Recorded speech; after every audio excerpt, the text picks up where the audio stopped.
My soulmate, my friend, my partner, my everything. Love you darling.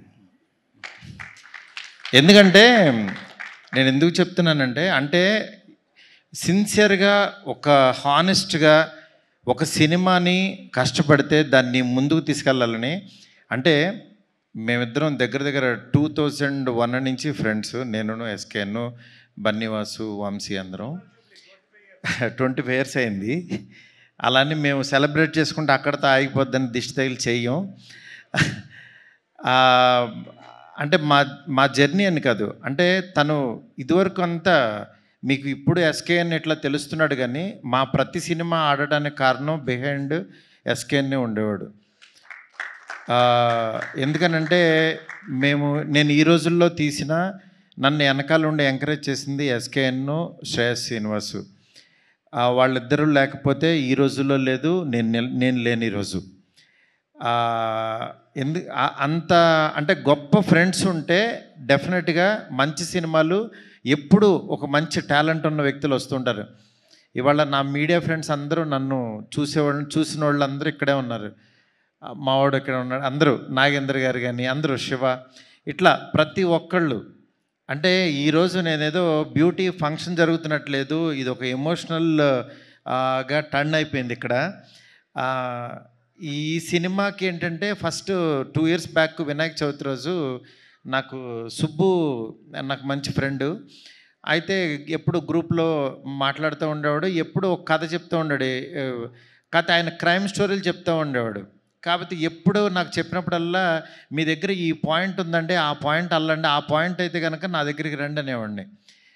అదే కథ ఈయన చేసి తీసుకొచ్చాడు. చెప్పిన తర్వాత అదే రోజు అన్న, ఈ సినిమా నేను ఎక్కిస్తున్నా, మీరు వెళ్ళిపోండి అన్న. అసలు సుబ్బుతో సినిమా ఏంటి, సుబ్బు కథ ఎక్కించడం ఏంటని మా గ్రూప్లో ఫ్రెండ్సే చాలామంది యాక్చువల్గా అసలు సుబ్బు కథ చేయడమే రాదని చాలామంది, ఎందుకంటే సుబ్బు అలాంటి కంటెంట్ ఇచ్చేవాడు, అందువల్ల సుబ్బుని ఎవరో నమ్మేవాళ్ళు కాదు. ఎందుకంటే ఆయన మాటలు కానీ ఆయన చేతలు వేరు, ఆయన మనసు వేరు. ఈయన చేతల్లోనేమో ఒక క్యారెక్టర్ ఉండేది, లోపలేమో ఇంకో క్యారెక్టర్ ఉండేది. ఆ క్యారెక్టర్ నాకు కనపడేది, మిగిలిన వాళ్ళు ఎవరికి కనపడే కాదు. అంటే ఆయన చూస్తేనేమో లారీ డ్రైవర్ లాగా ఉండేవాడు. అంత సాఫ్ట్ క్యారెక్టర్ కథ ఎలా వేసేవాడు ఈయన, ఇంత బ్యూటీ అని ఎలా రాస్తాడు ఇతను, కోకిల అనే టైటిల్ పెట్టి ఆయన ఆహార్యంకి దానికి సంబంధం లేదేంటి అనుకునేవాళ్ళు. నిజంగా అంటే మా ఎస్కే అని చెప్పినట్టు యాక్చువల్గా బుక్ కవర్ చూసి ఈ చెప్పలేమన్నట్టు ఆయన మనసులో నిజంగా చాలా సాఫ్ట్ పర్సనే ఉన్నాడు. వాళ్ళ వైఫ్కిను పిల్లలకి తెలుసు, తర్వాత మేబీ నాకే తెలుసు అనుకుంటున్నాను. అలాంటి ఒక గొప్ప కథని, అంటే ఇద్దరు ఆడపిల్లల తండ్రిగా అతను ఇన్సైడ్ ఆ ఫాదర్ ఫీలింగ్ని ఎగ్జాక్ట్లీ పేపర్ మీద పెట్టి చెప్పాడు. చెప్పిన తర్వాత ఈ కథ ఎక్కాలనంటే అవతలోడు కూడా ఒక ఫాదర్ అయి ఉండాలి, అతను కథ వినేవాడు కూడా. వెంటనే నేను నిమ్మగల ప్రసాద్ గారు, అప్పుడే మేమేదో మాట్లాడుకుంటున్నాం వేరే దాని గురించి, ఆయన దగ్గరికి పంపించా. ఆయన చాలా ఎగ్జైట్ అయిపోయాడు, నిజంగా చాలా అద్భుతంగా ఉంది సినిమా, సూపరు, ఇది సార్ అది సార్ అని చెప్పారు. చెప్పిన తర్వాత మళ్ళీ కూర్చుని యాక్చువల్ నిమ్మగల ప్రసాద్ గారికి నచ్చింది, ఎక్కిస్తున్నామని చెప్పాను. దాని తర్వాత ఒకసారి దీనికి ఏంటంటే చాలా ఇన్సెక్యూరిటీ. ఫస్ట్ అసలు కథ కంటే పక్కనోడు మన గురించి ఏమనుకుంటున్నాడు, డైరెక్షన్ డిపార్ట్మెంట్ నమ్మడు, ఇంకెవరినే నమ్మడు ఆయన.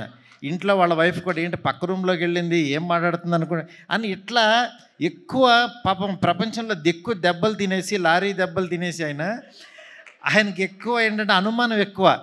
చుట్టుపక్కల జనాలు ఏమనుకుంటున్నారు, కిందకి వెళ్ళినోడు ఏం మాట్లాడుతున్నాడు అని పైనుంచి చూడటం, ఇట్లా ఉంటుంది ఆయన క్యారెక్టర్ అంతా. ఇలాంటి దీంట్లో ఆయన ఏంటంటే మీరు పక్కన వాళ్ళు వదిలేసేయండి సార్, మీరు రండి అని చెప్పి ఆయన కూర్చోబెట్టి, నాకు మ్యూజిక్ సిట్టింగ్లో ఉన్నప్పుడు నేను ప్రసాద్ గారికి కూర్చుని ఈ సినిమాని నేనే ఒక డైరెక్టర్గా ఫీల్ అయిపోయి నేను షార్ట్ టు షార్ట్ మాట్లాడేసి రికార్డ్ చేసుకోండి అని చెప్పేసిన తర్వాత ఆయన మళ్ళీ అబ్బా అద్భుతం గురూజీ సూపర్ అని చెప్పి నా దగ్గర చెప్పి, అలా సముద్ర బొడ్డు దగ్గరికి వెళ్ళి ఆయన కైండ్ ఆఫ్ మేకింగ్ చెప్తాడేంటి, నేను ఒక కథ రాస్తే అని చెప్పి పాపం ఆయన మనసు పంచుకున్నాడు. అది తప్పులేదు, ఎందుకంటే ఆయన నా స్టోరీని ఆయన చెప్తాడేంటండి, నేను ఎలా అనుకుంటున్నాను ఆయన ఏమనుకుంటున్నాడని. ఆ రోజంతా పాపం చాలా డిప్రెషన్లోకి వెళ్ళిపోయాడు ఈయన. వెళ్ళిపోయి డైరెక్షన్ డిపార్ట్మెంట్ని కూర్చోబెట్టి, ఇక్కడ మారుతి ఒకడు ఉంటాడు, నేను ఒకడు ఉంటా, నా వర్షన్ చూడాలి కానీ ఆయన వర్షన్లో నా సినిమా తీయమంటే ఎట్లాగైనా డిస్కషన్ పెట్టేవాడు. ఇవన్నీ మీటింగ్ అయిపోగానే వాళ్ళు నాకు ఫోన్ చేసి చెప్పేవాళ్ళు, సార్ మీ గురించి ఇలా అంటున్నాడు. ఆయన బాధ నాకు అర్థమైంది. పాపం ఆయన కథ ఎక్కడ నా ఇన్స్పిరేషన్ వల్ల పాడు చేసేస్తానో అని భయం వేసింది. అది తప్పేం లేదు, ఈవెన్ నేను డైరెక్టర్ అయినా నేను అది ఇదవుతానని నేను పిలిచి, సుబ్బు గారు మీరేం భయపడద్దు, మీరు మాకు నిమ్మకల్ ప్రసాద్ గారికి నచ్చే సినిమా తీయాలని అంటే, పాపం మేబీ మీరు తీయలేకపోవచ్చు, మీరు ఒకసారి ఆలోచించండి అంటే ఆయనే అన్నాడు, అవును సార్ ఈ కథ మిమ్మల్ని, నాకు మీ ఫ్రెండ్షిప్ ముఖ్యం, నాకు మీరు అనుకున్న జెన్యూనిటీ ముఖ్యం, నాకు మాకు కథ లేకపోయినా పర్వాలా, సినిమా లేకపోయినా పర్వాలా, నాకు మీతో జర్నీ ముఖ్యం సార్, నేను ఈ డైరెక్షన్ ఎవరికైనా ఇచ్చేస్తాను అన్నాడు. పాపం ఫస్ట్ డైరెక్షన్ కోసం చేసుకున్న కథ దాన్ని యాక్చువల్గా తను ఇచ్చేశాడు. నాకు ఆ రోజు నాకు చాలా, అతనిలో బయటకు మాట్లాడే పర్సను వేరే పర్సన్ ఉన్నా సరే ఇంటర్నల్గా నాకు మారుతి గారు కావాలి అని ఒక మంచి మనస్తత్వం నాకు బాగా అనిపించి సాయికి ఫోన్ చేసి, అప్పుడే సినిమా భలే ఉన్నాడే సినిమా రిలీజ్ అయింది, సినిమా బాగాలేదన్నారు, సాయి డిప్రెషన్లో ఉన్నాడు, ఉంటే 2 రోజుల తర్వాత ఫోన్ చేసి, సాయి నువ్వు అర్జెంటుగా ఆఫీస్కి రా, ఇంకో సినిమా చేయన్నా. తను చాలా ఎక్సైటెడ్ నిజంగా. ఎందుకంటే నాకు ఎవరన్నా బాధలో ఉన్నారంటే ఫస్ట్ నాకు భయం వేస్తుంది, ఎందుకంటే ఆ ప్లేస్లో నేను ఉండకూడదని కోరుకుంటాను. అలాంటి దాంట్లో నేను ఎవరన్నా ఆనందంలో ఉన్న పబ్లో పార్టీలన్నా నేను 90% వెళ్ళను, ఎందుకంటే ఆల్రెడీ వాళ్ళు హ్యాపీగా ఉన్నారు, నేను వెళ్ళి వాళ్ళని ఏమి పెంచక్కర్లా. కానీ బాధలో ఉన్నవాడికి నాలాంటి వాడి మాట, నేను తట్టే భుజం చాలా హెల్ప్ అవుతుంది. అది యాక్చువల్గా నేను పెరిగిన వాతావరణంలో మా నాన్న అవ్వచ్చు, మా అమ్మ అవ్వచ్చు, మా ఇంట్లో వాళ్ళ పెంపకం నుంచి అది వచ్చింది నాకు. అందుకే నేను చాలా ఇప్పుడు నాకు పెద్ద సాంగ్స్ మేకింగ్లో ఉన్నా, చాలా బిజీగా ఉన్నా.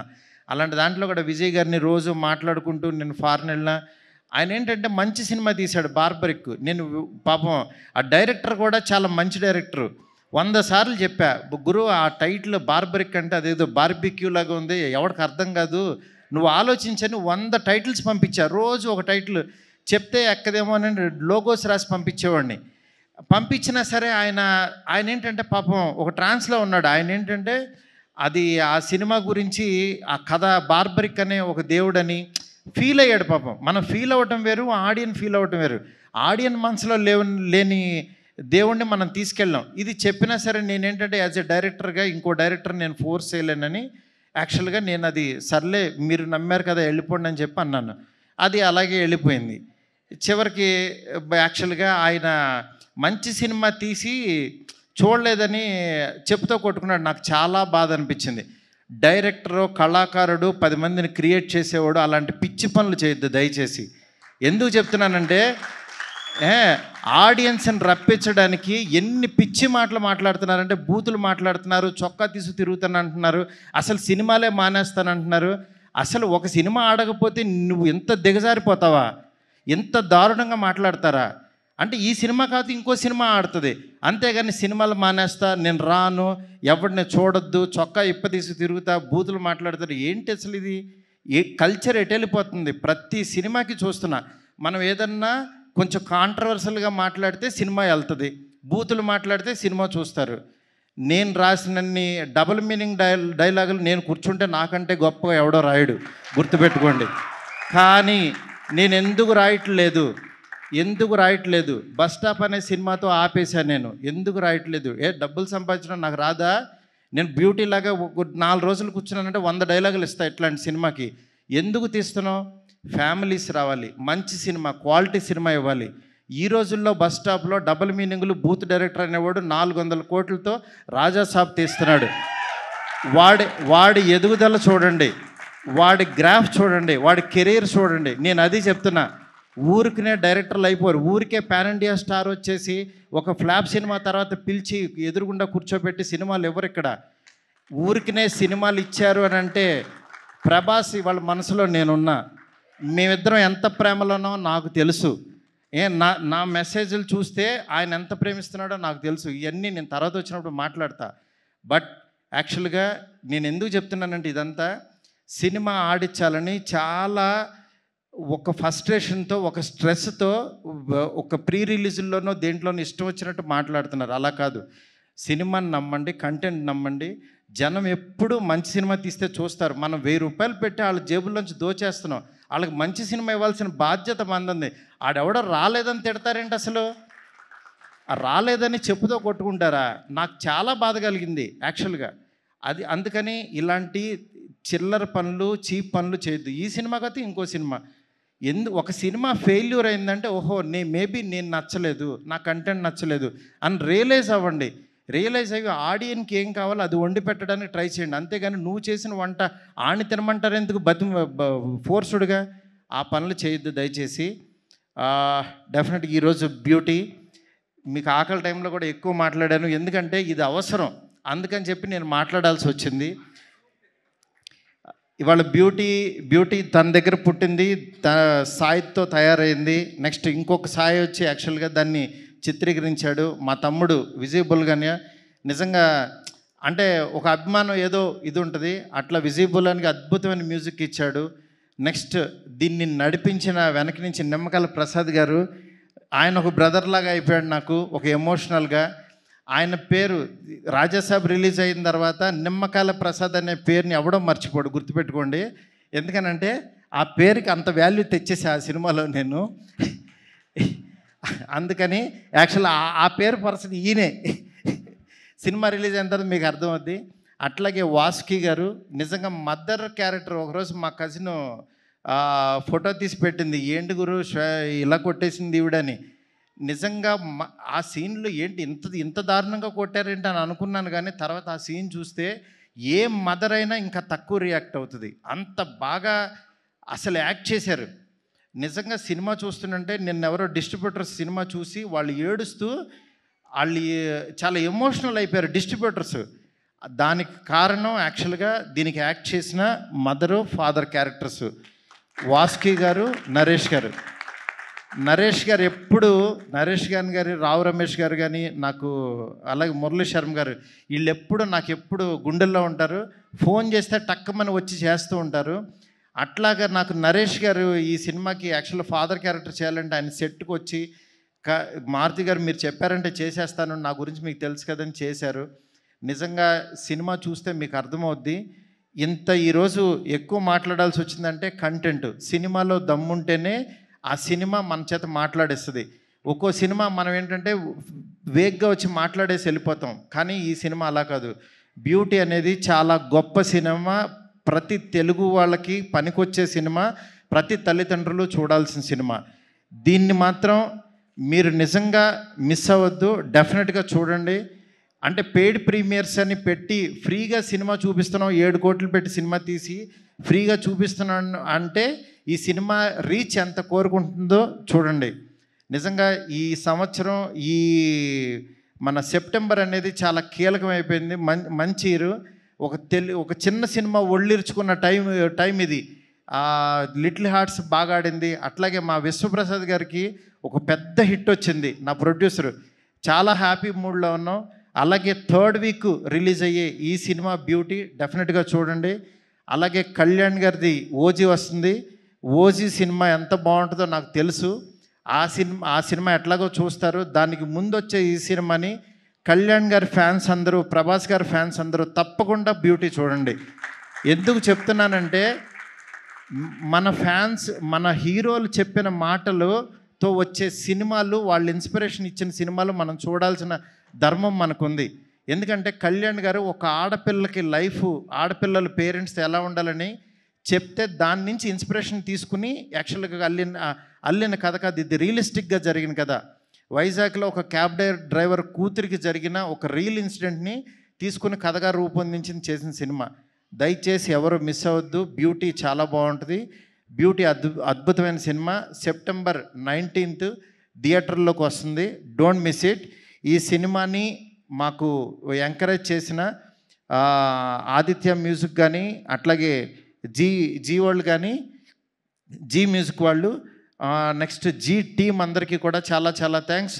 నా వాల్స్ అండ్ ట్రెండ్స్ వాళ్ళు ఇవన్నీ క్రియేటివ్స్ అన్నీ చేస్తున్నారు. అట్లాగే ప్రమోషన్ యాక్టివిటీస్ చేసిన ప్రతి ఒక్కరికి, ఈ సినిమాని ఎంకరేజ్ చేస్తున్న ప్రతి మీడియా ఫ్రెండ్కి చాలా చాలా thanks. Thank you so much. ఎవరినన్నా మర్చిపోయి దయచేసి క్షమించండి. Thank you so much. Thank you Maruthi గారు, థ్యాంక్ యూ సో మచ్.